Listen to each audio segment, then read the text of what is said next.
Hello, Ashton. Hi, Felix. How are you doing? I'm very good, thank you. So good to see you. I know. I wish I could see you in person. Like, that's the only. I love Zoom so much, but I'd rather see you and talk to you in person so much more. Yeah, I really miss that, right? Being in class, Yeah. out there. Yeah. I miss everything about that. Right. But you're in Los Angeles right now, correct? Yeah, I'm in downtown. So I actually came back. Me and my brother live together. So we came back like 2 weeks ago because, like, due to COVID, my parents wanted us to be like quarantined in a safe environment. So we went back to Rancho. But since like the NBA is like, ramping up a little bit more, we decided to come back out and just take like the precautions that we need to be safe. So it's a little different because we can't really, be like freely moving about, but it's still cool. Totally. Yeah, but let's just dive right into it. So, and I just want to share a little bit about yourself and where you're from and what you're up to right now. Oh yeah, okay. So I am from Rancho Cucamonga, California, which is about, I want to say, 45 minutes without traffic from Right now. LA. Yeah, I know. Everything takes like 30 more like minutes, including traffic, so which sucks. But I'm from the suburbs. I grew up there ever since I was like 3 years old. I went to Berkeley for undergrad. I played volleyball. I got a scholarship there. Did my 4 years. I also went to USC to do my master's with you, Felix, It's in in the program. entrepreneurship. Yeah, the entrepreneurship program, which was super fun. Did that in a year. You did it in a year too, right? Just graduated. Yeah. So we're both out of here. I know, both alumnus. Yeah, so did that. But also on top of everything, I'm a type 1 diabetic. So with sports and, just daily living, everything was a little bit harder just because I have to make sure my blood sugars are maintained and make sure that my body is healthy because my immune system can be more compromised in comparison to the normal person. Mhm. So that was, a little bit hard in the beginning. Still is a little bit, but for the most part, I've been making the best of it because everything has a reason to it. So I'm just trying to make sure that, if I have it, just be an advocate for it, let people know what it is. And there's no reason to complain all the time about it. If you got it, just, keep moving, be the best with it as much as possible and keep going. So that's a little synopsis of my personal. I don't know if you want me to go into anything else, but that's a Yeah, I'm little just curious. background. You said you played or you're still playing volleyball, correct? Well, I stopped playing after I graduated from Berkeley, Yeah. so I'm kind of like retired in a way. Yeah. Um, but yeah, so I played during undergrad. But you played on a very competitive level, right? It was Yeah, Division One volleyball league. yeah, yeah. I played Division One in the Pac-12 conference. So it's like UCLA, USC, Stanford, Arizona, ASU, Oregon, Oregon State. Yeah, so I played against a lot of really good schools. Oh, you played the entire 4 years? Actually, I played like 3 years because my sophomore year or in the freshman year, I tore my meniscus. So I tore my meniscus 3 times. I'm gonna just throw it out there. I know. So my sophomore year, I took a red shirt, and then after that, I still like I think I tore it one more time, but it was during off season where I would have the surgery, so I would play through it the majority of the time. But yeah, so I played 3 years. I technically had 1 year left of eligibility to continue to play. So if I wanted to, I could have done like a grad program where I played and got my master's, but I decided to not do it. And when was the first time you got injured? It was the end of freshman year, like end of freshman season. How long Yeah. did it take you to come back? So it took a minute because they tried to repair it. Mm. So what that means is they try to stitch my meniscus together, and then that took like 6 weeks of me being in a locked brace where I couldn't even bend it. And so once the stitches healed, I started doing like therapy, relearning how to walk, all this good stuff. Finally get back to it, and then sophomore year, that's when we started doing like training camp, like 2 a days. So during 2 days, I have a moped, like an electric scooter, like almost a motorcycle. Oh yeah, yeah, I know it. Yeah. Yeah, yeah. So almost a motorcycle. I was parking it. I ended up parking it, but I instead of like just sliding off of it, I tried to like straddle off, like put my leg over it, and then the kickstand wasn't down, so my it all like put the weight on my knee and it tore my stitches apart. Wow. So I had to redshirt that year because of a moped accident, of course. Wow. And it was not only once, but it was 3 times you said in your Yeah, career, correct? yeah. And then I had one more after, and that was just because of wear and tear. So they just cleaned it up inside, and that was relatively a quick recovery. So, and then I wore a knee brace my senior year, which helped a lot, like take the pressure off the meniscus and off of my joints. So that my senior year was, I appreciated it a lot. Wow. I mean, you were always coming back. You were always coming back stronger, I assume, right? Yeah, yeah. I mean, blessing in disguise because I had to learn from every, little injury that I had. So for sure, I agree with that. Right. And you were recruited straight out of high school and you got the scholarship, sports scholarship and went to Berkeley, correct? Correct. Yes. Okay. So in high school, I started volleyball at 14, like competitive. And then, me and my family, we really just like, they helped me become the person I was just by studying the game and working out like a lot. And so by the age of 15, I was able to get a full ride. So it was relatively fast, especially since we didn't really know too much about volleyball. We're still learning like the ins and outs, playing wise, and then just the environment. So it was really fast, but we appreciated every time that we had within the volleyball space. Yeah, absolutely. And from what I'm hearing is that you were always in this competitive mindset, right? Yeah. You're little and then high school, college. And being that in college, being on this competitiveness level, did you experience anything being a black athlete within the division? Some struggles, some triumphs, some like experiences you might want to share? Yeah, of course. I mean, you even mentioning with the competitiveness at first, like even right now, I'm still trying to be even more competitive. I didn't start off competitive at all. I really was the type of kid that wanted everybody to win, which is you can't do that in sports. Clearly, you can't. Like that's Yeah, it's a little bit against, what right, others would do. right. So I had to learn right away. Like once you're on the court, the person on the other side is not your friend. And so, I had to change my mindset. I think it was due to the fact that I was a diabetic. So I never wanted anyone to feel as if they weren't included or something. It was something psychological like that. Like I always thought of being an inclusive person. So with that being said, like I'm still working on my competitive edge. And with the question that you have asked about like being a black female in this sports environment, correct? Yeah, That's what you're asking. correct. It was a little difficult in a way because there was a lot of microaggressions that I didn't even know about until I started to get older. Like even being said, like you should be jumping higher because your DNA allows you to do so. Or if I didn't win a race, why aren't you winning every race that you're in? You should be the fastest one on the team.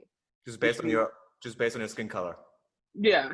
So it was really weird because I'm like, okay, I'm thinking from a standpoint as an athlete, like, okay, I get it. Like, I should be first in everything. But when I started getting older, having more conversations and going to conferences, I started putting two and two together that it had a lot to do with my skin color and that I should be superior in comparison to my teammates or competitors. So I always kind of felt like once I figured it out, put two and two together, I was like, okay, this is kind of uncomfortable. So now I have to make a change. And then I started making changes more so in college because this is where we started having more of open conversations about these type of stuff.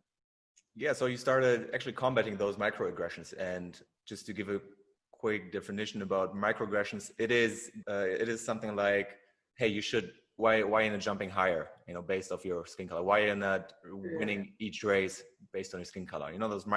This is what pretty much microaggressions are, correct? Yeah, pretty much. Like something that is very underlined, like if you're not really cognizant about it, you wouldn't really catch on to it. So it was a lot of those little comments that would be sprinkled here and there, and then you don't really notice it unless you're really enthralled into that conversation. And is there anything you try to do along the way to battle this, to do something about the perception about microaggressions? Because you're also the co-founder of Black Student Athlete, the Female Athlete Committee in Berkeley. Oh yeah, the Black Student Athlete Committee. So we started that after we went to the Black Student Athlete Conference, which was in Texas. And so I was invited alongside 3 of my co-founders. So it was a great experience because it was a summit that involved, majority of Black student athletes, which you really don't see in one space. And it was very comfortable because we were able to have these difficult conversations that is not really, I don't want to say not tolerated, but it's not had with your team as often or within the athletic program, at the school. So even within your team, whether you were Black or white, this was kind of like a difficult conversation to have within your teammates? Sure. Yeah, for sure. Because especially within the volleyball space, my team was predominantly white. So there's 4 main sports, right? There's going to be football, basketball, volleyball. I think it's men's, women's, basketball, football, and volleyball that bring in a lot of the revenue, like the revenue sports. I might be missing one, but those are the 3 or 4 that I can think of right now. But the 3 main ones or 4, football and men and women's basketball, they're predominantly a Black team. So they're able to have these conversations a little easier, but within volleyball, it's predominantly white. So if I'm the only Black person on my team and me sharing my concerns, it could sometimes be taken as aggressive or they just don't understand. So it was a big disconnect. So that's why a lot of the times especially when BSAC was formed, it felt as a relief for a lot of other Black student athletes, not just myself, that are on predominantly white teams, to have a space where we could talk about very difficult things that we are going through that maybe our teammates may not understand, or even our coaches may not understand as well. So that's why it was so important for us to have something like that on our campus. Oh yeah, this is great. And this was not only volleyball players, but all kinds of athletes, correct? All kinds of athletes, correct? Yes. And you would meet, you would share your stories, you have those difficult conversations within this, let's say, circle of trust, right? Yeah, exactly. I could possibly even give a couple examples. Like, these are very personal. I mean, I've shared a couple, but I think a lot of people should hear certain stories. So, for example, BSAC was formed, and we were at a point where we were talking to all of the coaches. Like, they'll have meetings, and we'll provide presentations on recruiting process, on displaying more resources for Black student athletes. After I been doing all of that, like, my team knew what I was doing and everything. So we had a game, I'm not sure against who, but we had a game. So I decided after practice that I wanted to do extra blocking reps. And so I was doing it. I was kind of minding my own business. And our head coach at the time, he came up to me while I was done, and he said, "You're Black." And I thought that he said, you're blocked. And I was like, "Oh yeah, like, what's wrong with my block?" Because that's what I was doing at the time. And he was like, no, you're Black. And I was like, okay. Like, it was really random. And then he was like, "Yeah, I see everything that you're doing with the Black Student Athlete Committee. And I just wanted to come up to you and say, like, I'm able to relate to you because back in the day I was a hippie and I felt very discriminated against as well." So at that point, I tuned out because I was like, this conversation is not relevant. It's not going anywhere. And It's not going anywhere. this is exactly also what microaggressions are. Yes. So I'm not sure exactly what was happening. I think he was trying to, you know, relate in a way, but it's those kind of moments where it's like, now I feel like I have to be or not report, but talk to my committee and explain to them like, okay, if this is happening to me, I know this is happening to a lot of you guys too. So what are some things that are happening to you guys, and how can we fix it as the co-founders, to explain to coaches and assistant coaches and staff that certain things that you say to your student athletes are not appropriate, or that could make them feel very uncomfortable in a team environment, you know, because I started feeling a little disconnect. Well, I've already started that prior, but that was even a more disconnect from my head coach and from a little bit of the team. And not only does that affect your personal state of mind, but it affects your play on the court. So now it's just a lot of different intersectionality that's happening that one person or a lot of people have to deal with, while still maintaining that student athlete lifestyle of why you're there in the first place.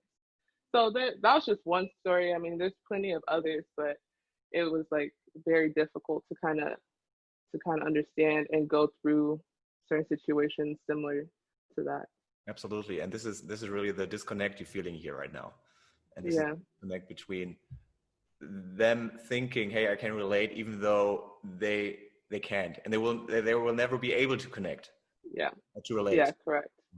Yeah. And I think that was a topic that we ended up having to discuss with some of, the athletics department. And I'm currently seeing like a lot of different changes happening still. And I love the fact that the progression of BSAC was, still growing after we left, which was absolutely amazing. And I'm so appreciative of the people that took over our spots and really promoted it like crazy and allowed it to grow to something that we didn't, even envision it at the time. So it was amazing. So, and as you said, especially also in basketball, college basketball, the majority of the athletes are Black, right? But still, college athletes are considered, they don't see anything of the money that is generated with them, right? Yeah. Well, yeah, they don't. But at the same time, the NCAA, the college, the media is making so much money from them. Yeah.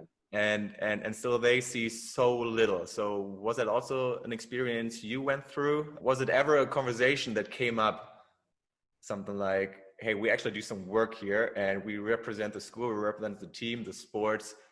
There has to be some kind of, compensation, whatever it is. Yeah, I really think, especially, basketball and football, they bring in a lot of revenue for the schools. Like I can't even explain to you how much money they bring in for these schools. So that's a topic that I for sure think needs to be continued. But I know that they're going to start paying athletes in the future. I think, is it 2021, 22, something of that sort. So it is in motion that these athletes are going to get paid. But what I've noticed prior to all of this happening was that even for volleyball, like we'll work and we'll only get like 2 meals a day for breakfast and lunch, and then we'll probably get like if that like $10 for dinner to have. And I feel like that we should be able to get a little more from it, even though it is a blessing that we are getting our education paid for and books, because that is a lot of money to spend. So I do appreciate that fact, but it's also the fact that we're bringing in a lot of money for the school. I feel like the bare minimum that you can do is provide your students with enough money to suffice through their college years and not have to worry about how much money is in their bank account.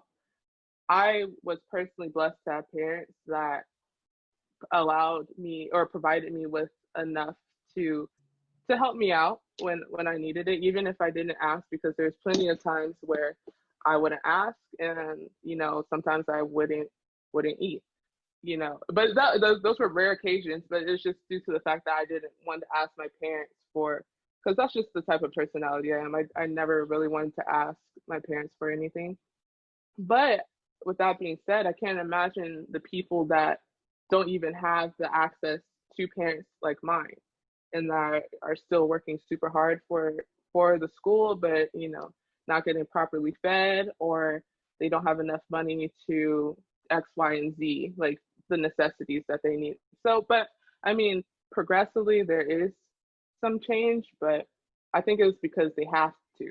A lot of basketball players, especially in high school, are skipping the NCAA to play in the G League, which I personally I'm not mad at, because now they're getting a lot more money than they would playing at the NCAA, and they're getting endorsement deals. Absolutely. And I mean, you start feeling the momentum. We really have this momentum right now. And whether we talk about sports and the change within sports, within college sports, or just the perception of the Black community in general and the environment we're living in.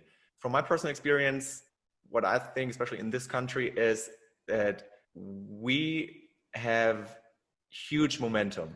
But what this is lacking sometimes is that this momentum is transitioning to movement somehow, because we have these phases of great momentum, but somehow it decreases over time more and more. So I think it's really crucial to take this momentum and do something with it. This is why I really appreciate also you being on the show and talk about your experience, because it's so crucial that the people hear those stories. And talking about your story with your coach back then, you have a good relationship with your parents, right? Oh yeah. So would you always tell them about these incidents that will happen? Oh yeah. Yeah, I would vent to them even to this day. Like I vent to my parents and my brother like all the time. What would they say? Well, first off, they'll say like, yeah, that's not right of what that person is doing, and they wanted me to be vocal about it. Like if I have a problem, to make sure I address it. For me, I'm doing a lot better with addressing problems that I have with certain people. But at the time, I want to say it was a little bit more difficult due to the fact as if I were able, if I were to have these conversations with my coaches, I didn't want it to be uncomfortable in the sports environment, like in the competitive field. I didn't want it to be like, okay, I got on them about X, Y, and Z. Now they may not play me because of I made them uncomfortable. Yeah. So it was a lot of different things that I had to think of. But my parents really wanted me to, regardless, right is right, wrong is wrong, make sure that you express that to whoever it is. Don't let anyone like make you feel uncomfortable. Don't make anyone disrespect you. Like treat everyone as how you would want to be treated. And I think I took that. I really take that to heart. Oh, definitely. And this is what I'm hearing. This is also where a little bit the competitiveness comes into play. And I have the feeling that even though you said you weren't always like this, you had this mentality very early on, and this competitive mindset, whether it's on the court in daily life, with incidents like this. And you've not only been an athlete, but also an entrepreneur, and Yes. also with this sports mindset, and also in the realm of sports. And you came up and you started together with the co-founders, Swish Cultures. Yes. Yes. Yes, we did. Yes. I love it. Yep. I love it. So what was the motivation behind this? So actually, my brother and our other business partner, Anthony Goods, they started it in November 2017. So I was talking to my brother. I always ask him how he even came up with the idea, and he said he was overseas in the Middle East at the time, and he was cleaning up his room, and he had like this daydream about Swish Cultures, and called Anthony right away, and they're like, yeah, let's do it. So they ended up doing it. At the time, I was finishing up my senior year at Cal. So, and just as a quick, so what was Swish Cultures generally about when they started it? Just to give a quick idea of what is it? Just basically, when they first started it, it was just to bring light to overseas basketball, making highlight tapes and stuff like that. So it was very simple. Like they had kind of like one thing that they were focusing on at the time. And then, so yeah, that's how it started off. Now, what we are is that we're highlighting not only like the top tier NBA players, which are obviously amazing, but we wanted to give a little more focus to those that are not in the media every day. So, like WNBA, overseas, G League, high school, women's college, men's college, all the different divisions, like Division Two, Division Three, NAIA, JUCO. Like we're trying to cover basketball in a whole different light and give a more wholesome overview of this is what a lot of people are doing, but it's not being seen. So we want to really shine light onto a lot of the athletes that are killing, but aren't getting the credit that they deserve. Correct, and give them some sort of platform, right? Exactly. Yeah, I mean, I've So been following your journey for the last almost a year now since we started our literally, program together. no, literally like a year. Crazy. Yeah, I mean, you guys made huge progress. I'm super happy from what I've seen so far. I mean, I follow Swish Cultures on Instagram. I follow you on Instagram, and these videos are amazing. And those highlights you do, the video content, the format, this is just it's really, and especially for a basketball fan like me, it's great. I mean, we just talked about it. I mean, the other day I saw Ben Yeah. dunking like crazy. Like this is the best video I've seen today. You know, Oh, especially right now with no sports going on. yeah. So did you think that this is also, or that this was also an opportunity for you guys? Because there were no sports right now, but just somehow gives you the opportunity, okay, there's no league going on right now, but we can use this and somehow still expose the basketball players and what they're doing right now to still get the connection between the fans and the media and just show them what they're up to right now. Right. I think that was what at first it was a little difficult because we are like, oh my goodness, like everything's kind of on lockdown. But then once we really started thinking about it, we're like, we don't necessarily need to be in the gym with these players. We just need to showcase them. And I think that's the best thing about being a multimedia company is that everything is digitalized. So we don't necessarily have, even though we have physical products like our shirts and like everything of that nature, we're predominantly providing content. So we don't need to always be in a space, especially right now during a pandemic. We can still provide the same things that we have always been doing. And that's by providing through our social channels and our website, which is coming out soon. So I think that was a big opportunity for us, especially since now everyone's at home and a lot of more people are on their phones. So that was for sure beneficial for us. Absolutely. And you said you started, or your brother started Swish Cultures when exactly? November 2017. November 2017. Wow. Okay. So you're almost like 2.5 years in. Yeah. And what has changed from the beginning? Did you pivot a little bit to now? Like, is it still the same idea, the same concept, or what changed a little bit along the way? I think the biggest change for us would be really implementing videography and getting our own footage. I think that's really what made us from awesome to amazing. And and the fact that my brother, I'm still learning basketball, but I've learned so much to the point that I can have like a whole conversations and I definitely know what to look for. But in the beginning, I was a volleyball player, but I was still an athlete, so I was able to be aware of like who's athletic or not. But my brother and my business partner, they play basketball. So they're able to showcase to not only fans, but athletes, like, we know what we're talking about. Like, this move was done because of this. This is done because of that. And a lot of outlets can't do that because a lot of the founders for the outlets never played sports. So, that I think that too was what allowed us to be even more superior or even more different per se in comparison to our competitors. Even though we love just seeing basketball content regardless, but I think that's kind of what gives us a little more leverage, is because we know in detail about like what the sport entails. It's funny that you say it because you can really whoever is following Swish Cultures or you on Instagram, you can really feel the love you have for what you're doing with Yeah. every video you do, with every photo you take. And this this also then makes my day. I really like what I'm seeing there. And Oh, that's what we want. yeah, totally. And I mean, your clients are not no like no name clients. I mean, you're also working together with ESPN, for example, right?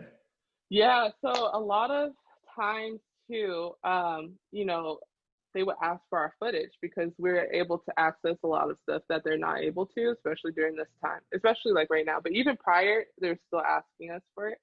So, we'll give it to ESPN, House of Highlights, Bleacher Report, anything that if they ask, we'll pretty much, Yeah.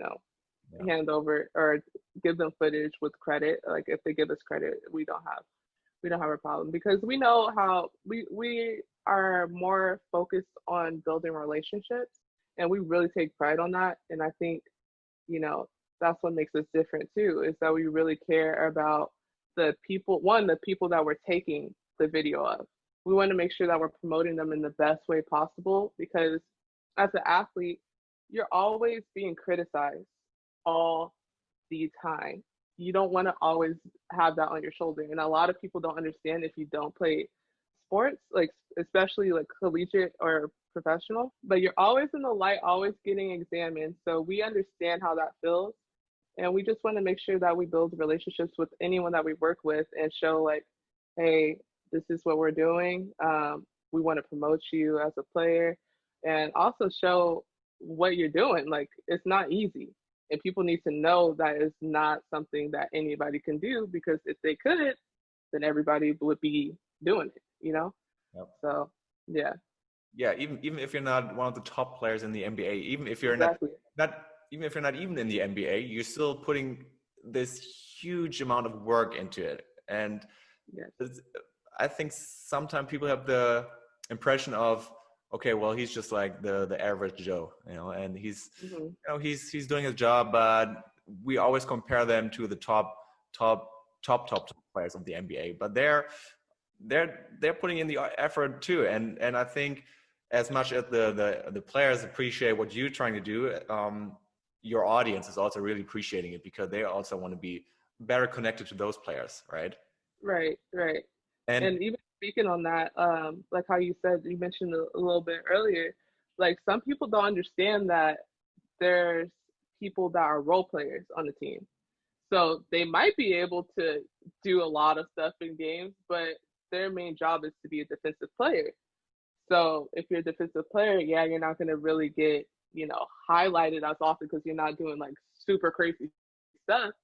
But with that being said, you're helping win games because without him or her, the other team is going to be going crazy. They're going to be scoring a lot of points, but they're a key part to the team as well. And, and I know it's fun to watch offense, but I think a lot of people need to understand that different people have different jobs that they need to do, like in the business. So, I mean, offense wins games, defense wins championships, huh?